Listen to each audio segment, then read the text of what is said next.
Hello everyone, this is Sheila Nissi. Question number 81. Another question for school assistants in 2012 DSC. I went into the classroom and found that the table and the chairs were not in their places. Here 4 options are there. Chairs and tables, these all come under furniture. ఈ చైర్స్ని టేబుల్స్ని అన్నింటినీ కలిపి ఫర్నిచర్గా పరిగణిస్తాం కదండి. Here furniture is an uncountable noun. Furniture అంటే uncountable noun. Uncountable noun అంటే the nouns which cannot be counted in number. నెంబర్తో సంఖ్యతో లెక్కించలేని నౌన్స్ అన్నిటినీ అన్కౌంటబుల్ నౌన్స్ అంటారు. నౌన్ అంటే నేమింగ్ వర్డ్.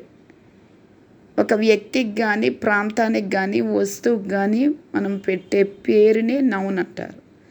ఈ nouns are of many kinds. Proper noun, common noun, abstract noun, material noun, collective noun,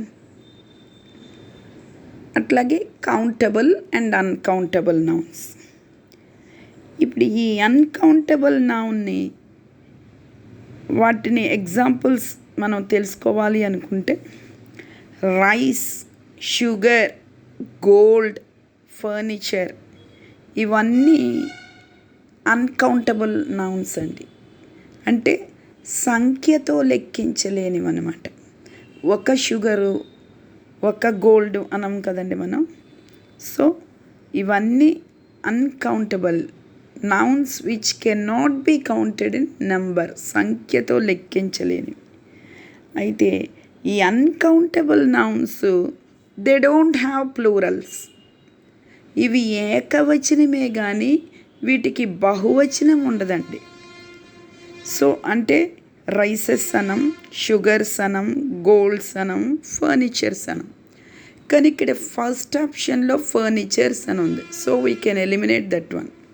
fourth ఆప్షన్లో కూడా ఫర్నిచర్స్ అని ఉంది. So we can eliminate fourth option also. ఇంకా సెకండ్ అండ్ థర్డ్ చూసినప్పుడు థర్డ్లో the furniture had move. Furniture దానంతటా అది move అవ్వదు కదండి, అది మూవ్ చేయబడాలి. అంటే పాసివ్ వాయిస్లో చెప్పాలి ఆ సెంటెన్స్. అంటే the furniture had been moved. So second option is absolutely correct.